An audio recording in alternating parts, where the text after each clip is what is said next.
My name is Steve Diggs. I work for University of California, Office of the President, inside the California Digital Library, and I'm a research data specialist. I've been going to AGU, American Geophysical Union meetings, for all of my professional career, pretty much. And at one of the meetings in I believe it was in 2011, the executive director at the time, Carol, came after she heard me speak and said, "You need to be part of ESIP." And I didn't know what those letters meant at all. And so I didn't take her seriously, but then a very close friend of mine, a colleague and former coworker, said, "You should come to the ESIP meeting in 2012, I believe it was, in Winter, Washington, D.C. And immediately upon arriving at the hotel, when I saw what the sessions were, who were the people that were giving the talks, most of whom I did not know, I felt like I had found my tribe. People who had the same day-to-day struggles that I did, but more than that, the same curiosities and the same love of what they were doing and wanting to make that better. And that was really important. And I was hooked at that point. I have not missed a single meeting since then. And that's not something I had to struggle to do or ever struggle to find funding to do. I've managed to convince the people who funded me that this was as important a part of what I do as anything else. ESIP is a unique collection of people who work on earth science data. Some are scientists that bleed into data curators and data handlers. Many others, like myself, are trained engineers, technicians, scientists, computer scientists, data scientists, whatever label you want to put on them. But they occupy this space that most people don't know about. When you look outside in Nashville and you see what the weather is, somebody had to get those data from the sensors, be they in situ relative humidity on land, some ocean sensors, some satellites, put that together for that analysis to be made. Sometimes it's the same people. Most people think it's a scientist. Most of the time it's not. When I got started, data was pretty open because there was so little of it. Most people knew each other and they knew who was taking the data. You could write them a letter or give them a phone call or just wait for them to come visit to exchange data. A lot of those exchanges were done in person. Now we have a lot of people taking a lot of different types of data, and the state of data has vastly improved, both in quality and speed, volume, and the type of information. The information is broadened.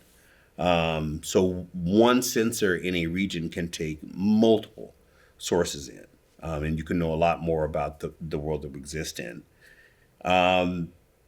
I think that one of the big challenges now is how to integrate that. We still, many of us, myself included, have been around so long that the old paradigms persist, and new ways of thinking, especially with things like large language models, AI, that can process data a lot faster. And other fields seem to have being able to exploit that a lot faster, whereas we're still tend to struggle with last year's problem without looking forward and saying, maybe that's not a problem anymore. Maybe we've leapfrogged over that technologically.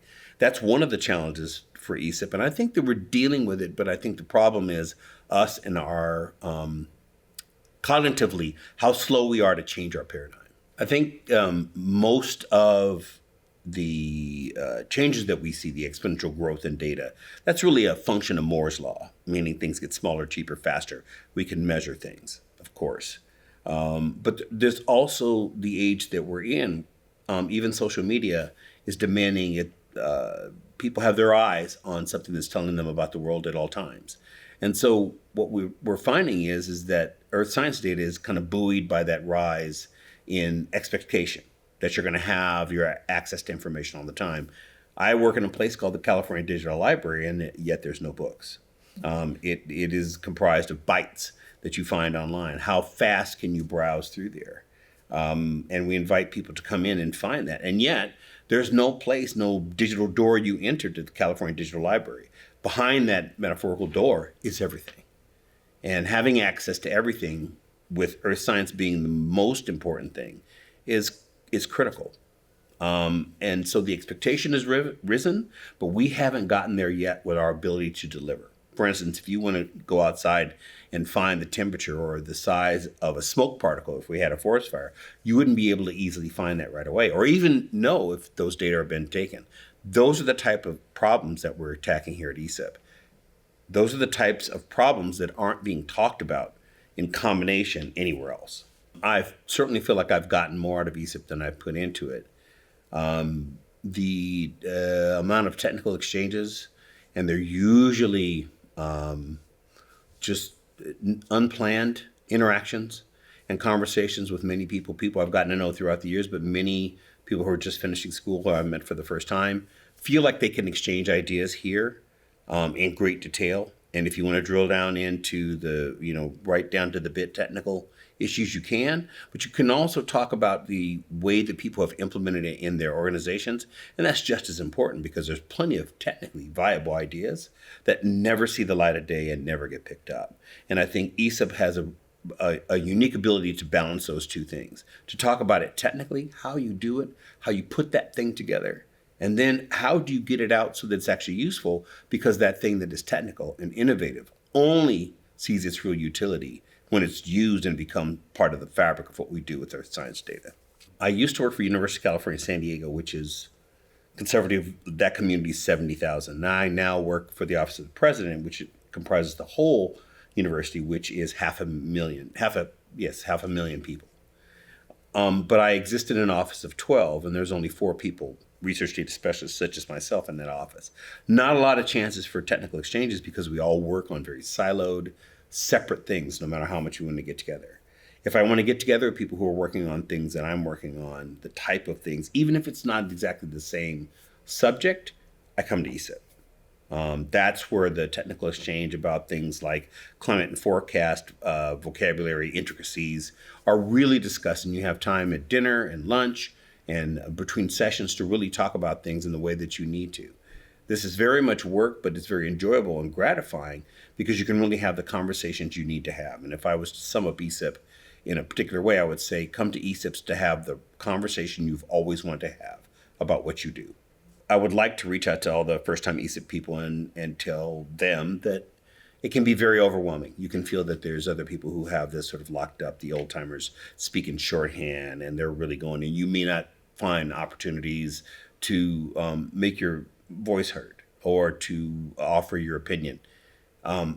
It couldn't be further from the truth. This is exactly what is needed here, is to have people having those very familiar conversations, and to have a new voice say, have you thought of this? Or introduce themselves and either exchange information with them. But more, it's an opportunity to learn from the first-timers. I think the first-timers come in, and then that magical time before they fully understand what's going on, to get that opinion is the way that we pivot and get new ideas for the most part. New ideas don't normally come from your veterans. New ideas come from the people who haven't been not indoctrinated, but haven't become comfortable with it yet. There's a little bit that you lose when you become part of the fabric of what ESIP is.